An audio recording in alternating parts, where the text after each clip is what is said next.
আসসালামু আলাইকুম। আজকের ভিডিও চাঁদ রাত রিলেটেড। প্রত্যেক বছর গ্রামের ঈদ করলেও এই ঈদটা ছিল একটু ব্যতিক্রম।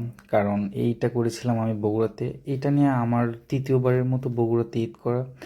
বাট সেই দুইবারই ছিল একটি মহামারীর মধ্যে, করোনা মহামারীর মধ্যে আমার দুইবার ঈদ করা হয়েছিল বগুড়ায়। এরপরে এটি ছিল বগুড়া ঈদ করা। তো ঈদের রাতে আর কি বের হওয়ার কথা ছিল না, কিছু কাজের জন্য আর কি বের হয়েছিলাম।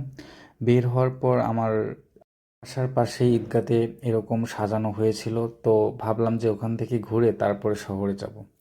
তো ওখানে বের হয়েছিলাম, বের হওয়ার পর দেখলাম যে পুরোটাই অনেকটাই লাইটিং করা হয়েছিল এবং সবাই এখানে ছবি তুলতেছিল এবং সাইডে অনেক পরিমাণ আতশবাজি। বগুড়ার ঈদ আর গ্রামের ঈদের মধ্যে অনেক ডিফারেন্ট রয়েছে, কারণ এখানে আপনি রাস্তা দিয়ে হাঁটলেও একটা ঈদ ঈদ ভাইব হবে। সেটি হয়তো গ্রামে পাওয়া যাবে না, আর গ্রামে যেটি পাওয়া যাবে সেটি শহরে পাওয়া যাবে না। গ্রামের পরিবেশটা অন্যরকম, সেখানে অনেক বেশি আনন্দ করা হয় সবাই মিলে।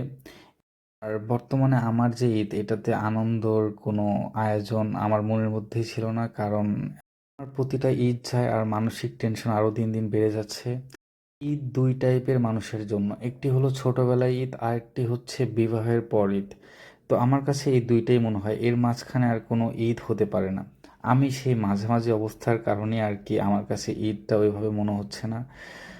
মনে হচ্ছে যে আমার আরও টেনশন বাড়ছে।